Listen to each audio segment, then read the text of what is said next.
कधी विचार केला आहे की कागदावर काढलेली साधी चित्र आणि आपल्या आजूबाजूच्या खऱ्या वस्तू यांच्यात काय संबंध आहे? चला तर मग आज आपण हाच प्रवास करणार आहोत. सपाट आकारांपासून ते त्रिमितीय वस्तूंमागचं गणित समजून घेणार आहोत. पृष्ठफळ आणि घनफळ म्हणजे काय ते सोप्या भाषेत पाहूया. तर मग आपण आपल्या सभोवतालच्या जगाला मोजतो कसं? हे बघा, कागदावर काढलेला एक चौकोन आणि हातात धरलेला एक बॉक्स यात जमीन आसमानाचा फरक आहे, बरोबर? फरक अगदी सोपा आहे. द्विमितीय म्हणजे 2D आकार ते एखाद्या चित्रासारखे सपाट असतात. त्यांचं आपण क्षेत्रफळ किंवा एरिया काढतो.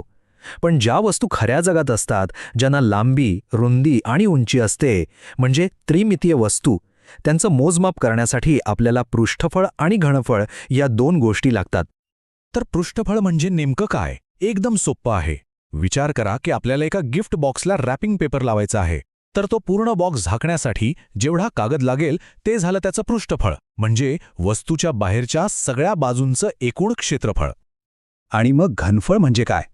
घनफळ म्हणजे वस्तूच्या आत किती जागा आहे. समजा एका ग्लासात किती पाणी मावतं किंवा एका डब्यात किती सामान भरता येतं, ही जी क्षमता आहे त्यालाच घनफळ म्हणतात. चला तर मग सुरुवात करूया एका अगदी ओळखीच्या आकारापासून.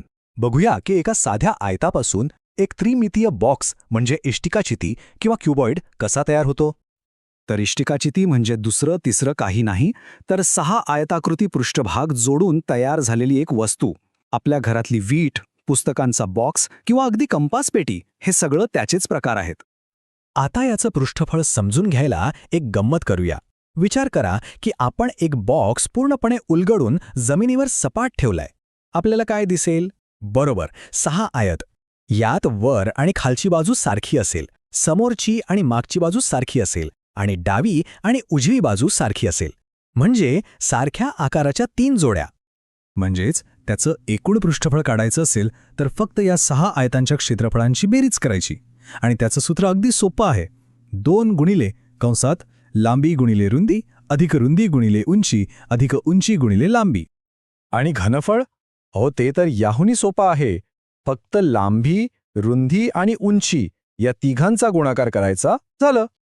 ठीक आहे, बॉक्सचं तर झालं. आता वळूया आपल्या दुसऱ्या ओळखीच्या आकाराकडे, सिलेंडर म्हणजेच वृत्तचिती. विचार करा, वर्तुळं एकावर एक रचून एक डबा कसा तयार होतो. चला बघूया. सिलेंडरचं घनफळ समजून घेण्यासाठी कल्पना करा. आपल्याकडे एक वर्तुळाकार बेस आहे ज्याचं क्षेत्रफळ आहे πr². आता त्यावर आपण तशीच अनेक वर्तुळं, म्हणजे समजा एकावर एक नाणी रचतोय. हा ढीग जेव्हा h या उंचीपर्यंत पोचतो तेव्हा त्याचं घनफळ तयार होतं. म्हणजेच काय, तर पायाचं क्षेत्रफळ गुणिले उंची. आणि म्हणूनच सिलेंडरच्या घनफळाचं सूत्र आहे πr²h. अगदी सरळ आणि सोपं. आता जरा पृष्ठफळाकडे येऊया. कल्पना करा की आपल्याकडे एखादा गोल डबा आहे. आपण त्याचं वरचं आणि खालचं झाकण काढलं आणि मधल्या वक्र भागाला सरळ कापून उलघडलं. काय मिळेल आपल्याला? 2 वर्तुळं आणि एक आयत.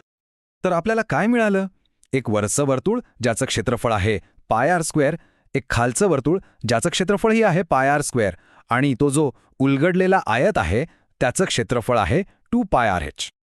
आता या तिन्ही भागांना एकत्र जोडलं की झालं, आपल्याला मिळतं सिलेंडरच्या एकूण पृष्ठफळाचं सूत्र, जे आहे 2πr कंसात r अधिक h. पण एक मिनिट, ही सगळी सूत्र फक्त कागदावरच कामाची आहेत का? अजिबात नाही. चला एक खरंखुरं उदाहरण बघूया, म्हणजे कळेल की ही सूत्र प्रत्यक्षात किती उपयोगी पडतात. समजा आपल्याला एक प्रश्न दिला आहे. 90 सेंटीमीटर लांब आणि 1.4 सेंटीमीटर व्यास असलेली एक लोखंडी सळी बनवायची आहे. तर त्यासाठी किती लोखंड लागेल? ठीक आहे, तर आपल्याला काय काय माहिती आहे आधी ते बघूया. सळईचा आकार म्हणजे सिलेंडर. तिची लांबी म्हणजेच उंची h आहे 90 सेंटीमीटर. व्यास आहे 1.4 सेंटीमीटर, म्हणजे त्रिज्या r झाली त्याच्या अर्धी 0.7 सेंटीमीटर. आता प्रश्न आहे, किती लोखंड लागेल? याचाच अर्थ आपल्याला त्या सळईचं घनफळ म्हणजे व्हॉल्यूम काढायचं आहे. आणि त्यासाठी आपल्याकडे सूत्र आहेच, घनफळ बरोबर πr²h.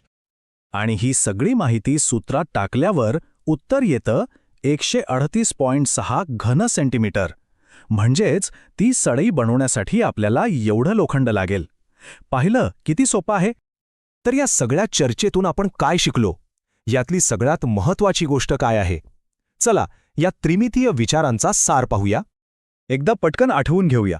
इष्टिकाचितीसाठी पृष्ठफळाचं सूत्र आहे 2 ब्रॅकेटमध्ये LB plus BH plus HL आणि घनफळाचं LBH.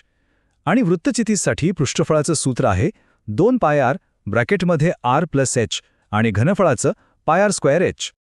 पण या सूत्रांपेक्षाही महत्त्वाची गोष्ट ही आहे की त्रिमितीय वस्तूंचं मोजमाप कितीही क्लिष्ट वाटलं तरी ते मुळात सोप्या द्विमितीय आकारांवरच आधारलेलं असतं. प्रत्येक 3D आकाराला आपण त्याच्या 2D भागांमध्ये उलगडून बघू शकतो. आता जाता जाता एक विचार. आपल्या आजूबाजूला अशा आणखी कोणत्या वस्तू आहेत ज्या खरं तर अशाच साध्या आकाराने बनलेल्या आहेत? जरा आजूबाजूला बघा. कदाचित तुम्हाला उत्तर सापडेल.